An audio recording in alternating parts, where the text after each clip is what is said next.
Rome, 89 years before Christ, the city of marble and fire, where power was law and women were property. Under the golden arches of a senator's private courtyard, a scream echoed. It wasn't war, it wasn't treason, it was punishment. Her name was Julia Veturia, young, noble, and far too brave for her time. By sunset, she was stripped, bound, and silenced. Her only crime? She had spoken back to her husband. In Rome, that was enough. They called it discipline. The slaves called it horror. And on that night, Rome invented something new, not for criminals, but for wives. A machine built to teach obedience, a device that would make men cheer and women whisper in fear for centuries. Julia barely had time to set down her wine cup when the footsteps came. Heavy, measured. 4 slaves, eyes down, no words. "Your husband requests your presence," one muttered. She didn't ask why. She already knew. That afternoon, she had refused him in front of everyone. He'd handed her a cup of bitter herbs, saying it would cleanse her womb. She'd looked him dead in the eyes and said no. And in that silence, that quiet defiance, the marble walls of Rome trembled. Now they led her down a dim hallway that smelled of smoke and oil. At the end of it, her husband waited beside something strange. It looked like half a barrel, curved wood, smooth, polished, with thick leather straps hanging off the sides. He didn't raise his voice, didn't strike her. Instead, he said, "This will help you remember your place." He called in the carpenter, not a torturer, not a soldier, craftsman, and with a calm that chilled the room, he ordered the slaves to strip her. Julia fought, but it didn't matter. The straps bit into her wrists, her thighs, her ankles. The wood pressed against her ribs. Her back arced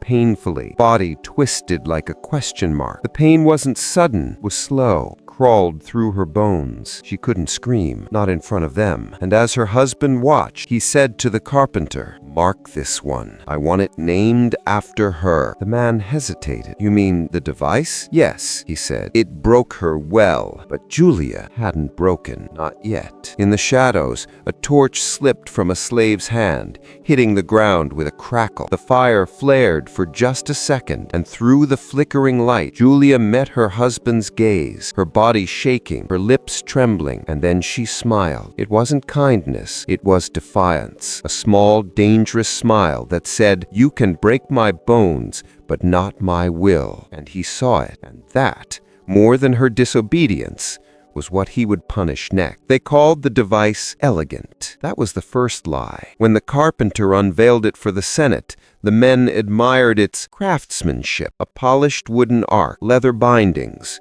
no nails, no blood, just smooth curves designed to bend a woman until she forgot what standing felt like. Julia, still feverish from her first night inside it, knew the truth. It wasn't made for correction. It was made for control. Her husband claimed it was based on ancient Greek rituals or Etruscan customs, but it was brand new. Rome-born, Rome-cruel. It didn't kill. It just made sure you wished it would. Days later, Julia lay on a straw mat, her arms wrapped in linen. Every movement sent fire up her shoulders, but she hadn't screamed in front of him, not once. That silence cost her everything, but it also became her armor. The carpenter came back to sketch the next model. This one would be stronger. Iron reinforcements, locking neck brace, holes for the knees to make sure the bones settled better. Julia watched him from behind a curtain, her body broken,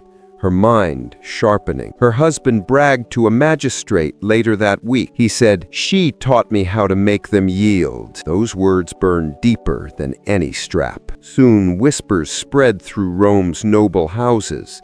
Not in public, of course, only in candlelit corners, where senators laughed about the Victorian discipline. Not one of them used her name. They just called her the first wife to be tamed, the first to teach others how it's done. But Julia wasn't done, not by a long shot, because what Rome didn't know was that the woman they tried to silence was just starting to plan her revenge.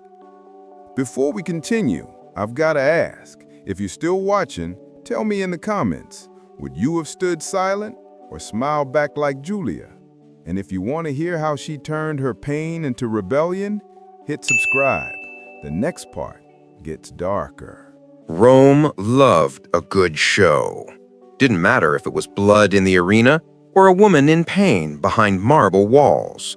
By the time Julia Veturia could stand again, her story had already spread, quietly, like smoke under a door.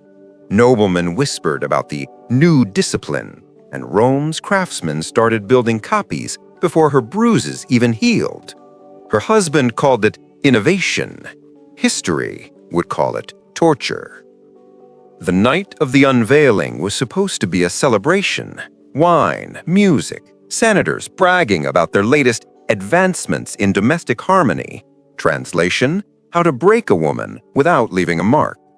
The lamps burned gold that night. Music drifted through the atrium. The air smelled like roses and arrogance. Behind a velvet curtain, Julia waited. Her wrists trembled, but her eyes cold, steady. She wasn't invited to dinner. She was the entertainment. The device stood in the center of the room, gleaming like a trophy. They'd even given it a name now, Disciplinaria Vittoria, named after her, their little joke. Her husband's voice rang out, drunk with pride. "Gentlemen, behold, a miracle of Roman discipline!" The crowd laughed. Then the steward pulled the curtain back. Julia stepped out, painted, perfumed, dressed in white like a sacrifice. But she wasn't a lamb. She was a lioness in silk. Every eye in the room locked onto her. The air went still. And then she did something none of them expected. She walked to the device herself. No guards dragging her, no resistance. Just quiet, deliberate steps, heels clicking on marble, heartbeat steady. Her husband raised an eyebrow. "Continue," he said softly, like this was all part of the performance. The slaves moved in. The leather straps coiled around her wrists, her thighs, her neck, each pull tighter than the last. The ache was familiar now, a cruel old friend. "Observe the effect," her husband said, raising his cup. "She was defiant. Now she obeys." The crowd laughed. Coins hit the table. Someone joked, "I'll bet she breaks by the second hour." Julia said nothing, didn't flinch, didn't cry. She stared straight ahead, eyes glassy, heart pounding. The pain climbed her spine, whispering, "Scream, beg, submit." But she didn't. Even a sweat rolled down her cheek, even as their laughter filled the air. Julia Veturia refused to give them the sound they came for. That silence, that quiet, burning silence, was louder than their cheers. Hours passed. The men stumbled away drunk, their jokes fading into the night. When they finally unstrapped her, Julia didn't collapse. She stood. Her knees shook, her mouth bled, but she looked her husband dead in the eye and asked, "Did they enjoy it?" He blinked. "What?" "Your show," she said. Then that same, small, sharp smile. "Next time, let me choose the music." By dawn, the story had already started to twist. The senators bragged that they'd tamed the viper, but their servants whispered something else, that the senator's wife had smiled through hell and left her husband looking like a fool.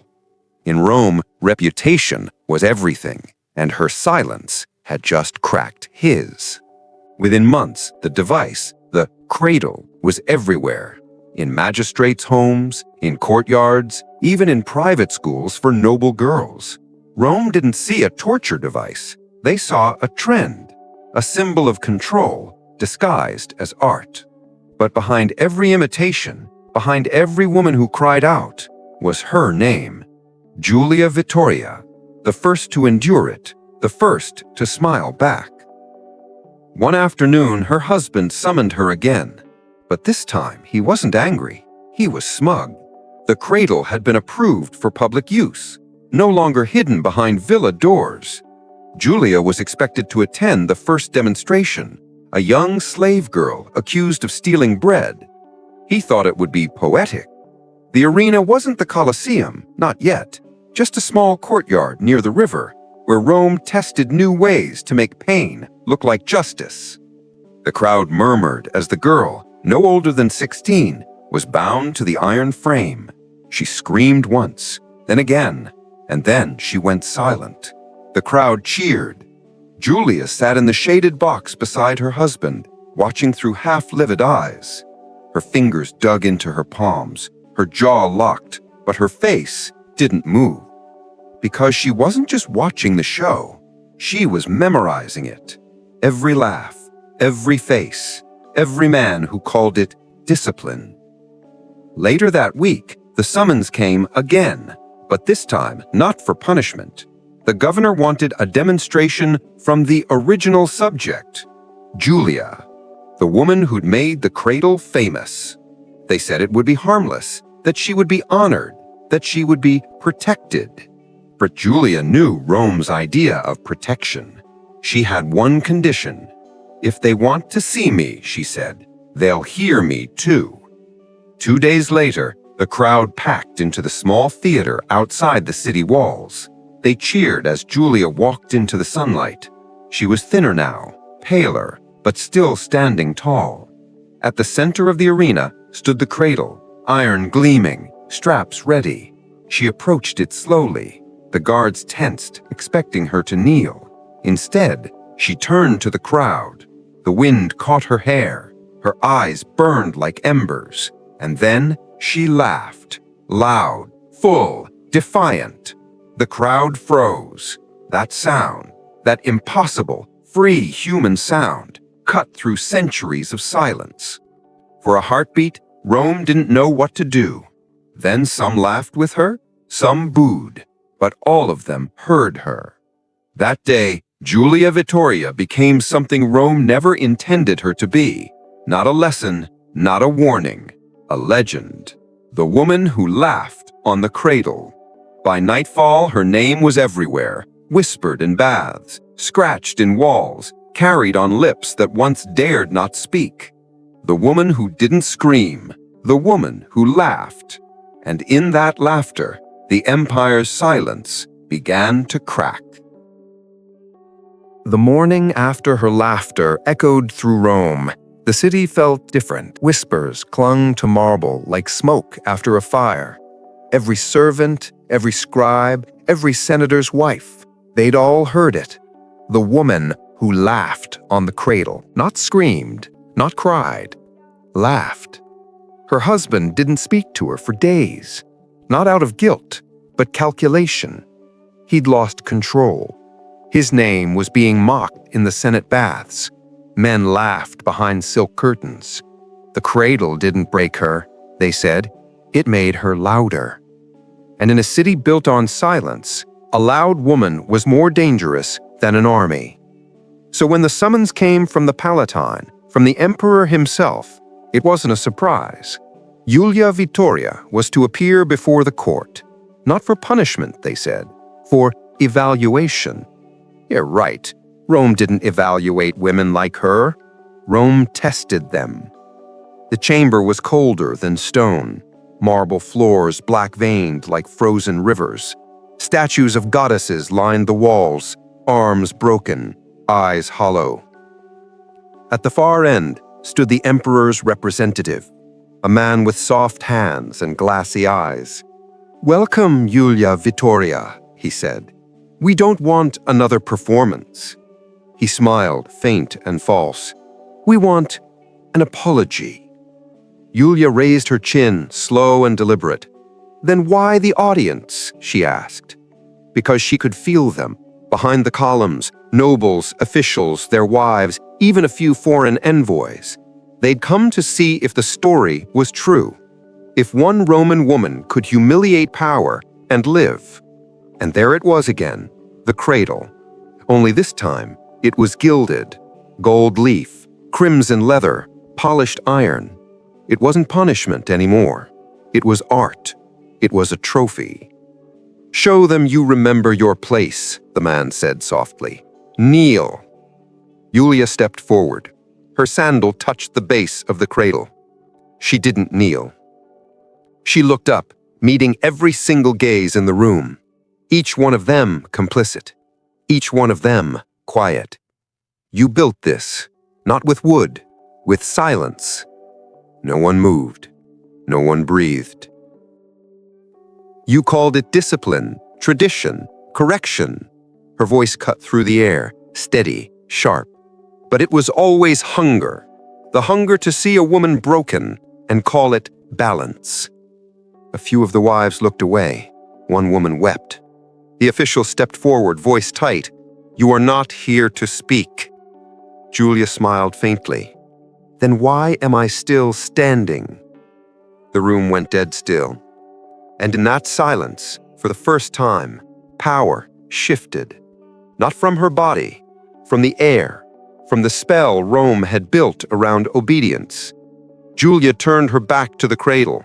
Didn't bow, didn't wait for permission. She just walked away. Each footstep echoed through marble like a drumbeat, not loud, but unstoppable. And in that moment, the empire blinked.